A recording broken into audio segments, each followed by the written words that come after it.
strangers to us. That's the kind of levity that she created around her. I remember one surgery where there was no one to be with her. And I was the only one that could be with her. That's a gift. That's a memory that I'll have forever, because her only goal was to make her surgeon laugh when he came to meet her. That's a tough thing to do. And I think her reasoning was well-founded. If you make your surgeon laugh, you're probably going to have better outcomes. No kidding. Funny you should mention that. That actually happened to me when I had my ACL replaced. I was given the option not to be put completely under. Yeah, sure, why not? Sounds like fun. The surgeon showed me the graft, and I got to know what was going on step by step. And I actually got a video of the surgery from the inside, which I thought was kind of cool. But you can hear him, he's got a microphone on, he says, and now I'm going to be doing da-da-da-da-da. And apparently I was cracking jokes, because you can hear him every now and again chuckling to himself.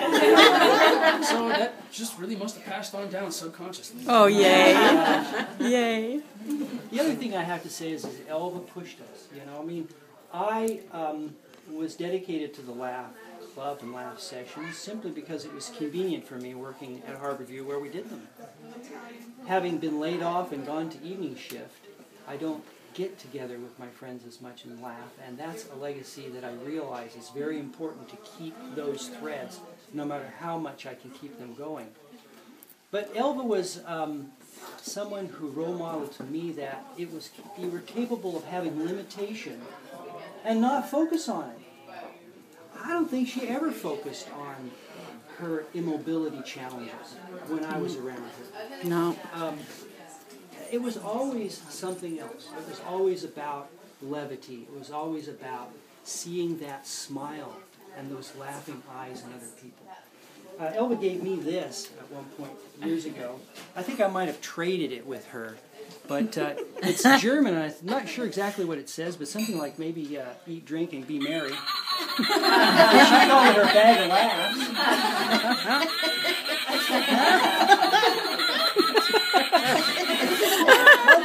One thing that some of you may not realize is that Elva was quite a media star.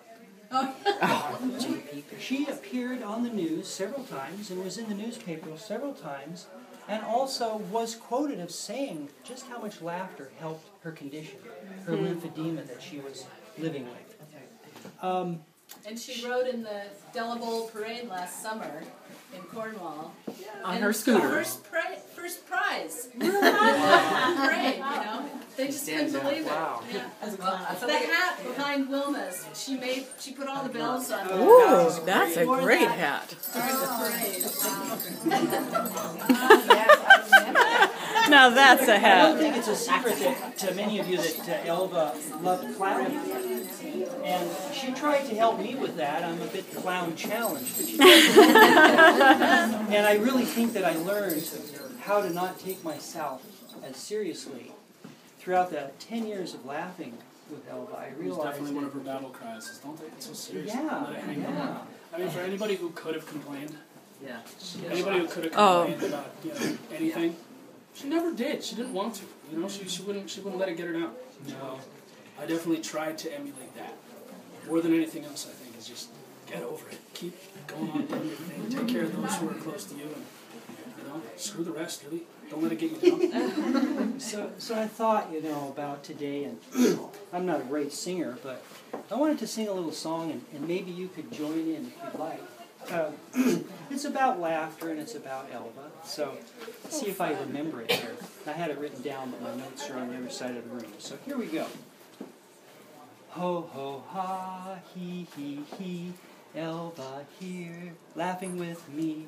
Ho, ho, ha, he, Elva's here, laughing with me. Ho, ho, ha, he, Elva's here, her fine clownery.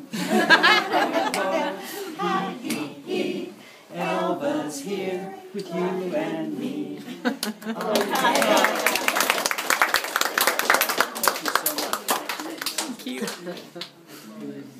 There's fabulous pictures on there.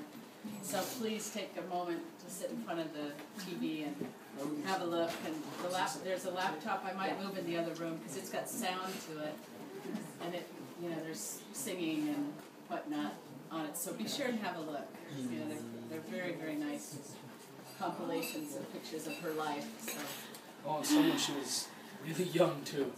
That when you actually, you know, I grew up with her being, you know, old grandma and everything. When I see pictures when she's young, you know, I can see, you know, somewhere where Mom got her jawline and Chloe got her ears and things like that. Kevin, before that, could you do Elva's favorite laughter? Silent one? Actually, that was my story. Okay, Kevin. Okay, you go ahead. Yeah, go ahead. My last memory of Elva was like, I was getting a ride to a friend's house to carpool to a meeting. This is really intense, actually. So when I got to my friend's house, we were getting ready for the meeting, and we learned that her daughter had committed suicide. Oh. Like, it was like, so I sat with this woman and her husband for 2 hours, and then I thought, well, whoa, it was just like blown away. So then I decided to walk home, which was about 3.5 miles from where I was. And so I was walking, just feeling really, you know, really, really heavy. And I had to go to the bathroom all of a sudden. And I was near the Columbia Lutheran home. So it was about 8:40, and I thought, oh man, I wonder if it's still open. So I could go in there, use the bathroom. So I still had about 1.5 miles to my own house. And so I go in the Columbia Lutheran home, and I actually tried to visit Elva like the week before, and she wasn't there. So I go in there, and it's like, it was dark, and I walk in, and I said, I'm like, can I use your bathroom? And then, can I visit Elva? And they said, oh, sure, you can visit Elva. So I go to the bathroom, and then I'm going to Elva's room, and she was like sound asleep, you know. So I went outside to the nurse's station to write her a note that I'd been there, and I went back in to put it on her bedstand, and the person, her roommate, said, oh, yeah, wake her up. She sound asleep. Oh, wake her up. So I woke her up, and she was like, I'd never seen her without her braids before. Without her teeth. Oh yeah. Yeah, right. But I had never seen her. So we were sitting there, and I didn't really share with her what had just happened at all, but we started just doing her favorite laugh, which is the silent laugh. So we just joined hands, and we just started laughing, and just laughing for like 15 minutes. It was an amazing experience. And the other... Nobody can laugh as long as It was a really beautiful sight to see her with her hair like that and the lighting and everything. It was just like, it's out to be etched in my memory. And then she showed me this picture from that parade in England. And it's a beautiful picture. And she said, Karen, see, I had forgotten my red nose for that parade. She goes, guess what that nose is? I don't know. Oh, it was an eggshell? That she painted red.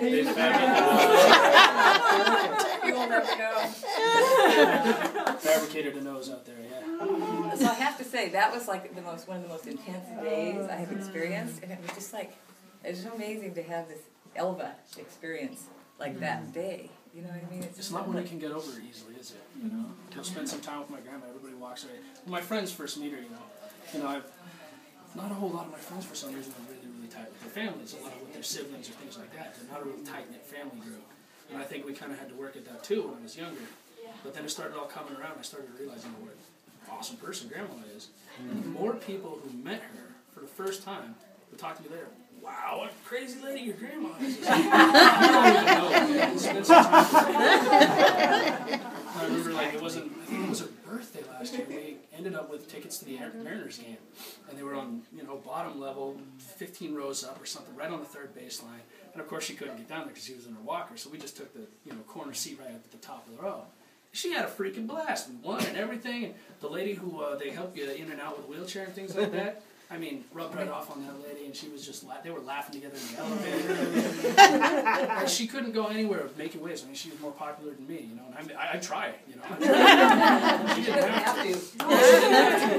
She could make any moment special. Oh, yeah. All she has to do is whip out one of her one-liners or laughing or something. So I thought maybe we could do that silent laugh. Her favorite laugh was the silent laugh, and she liked to introduce it right when we were in different situations. She'd always say, "Keep your throat open." Yes. Just don't want the pressure to build up, right? So everybody, try not to drink too much.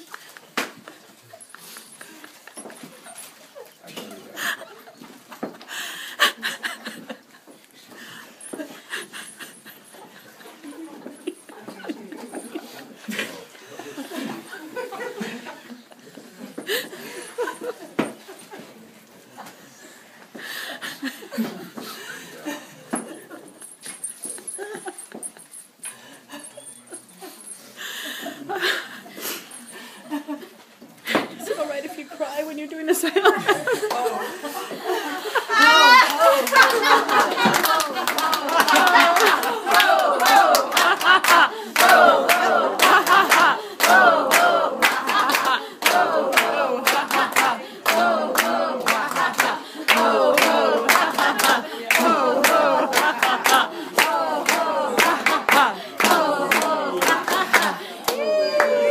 So you see one of the benefits, you get your eyes clean. I'm cleansed.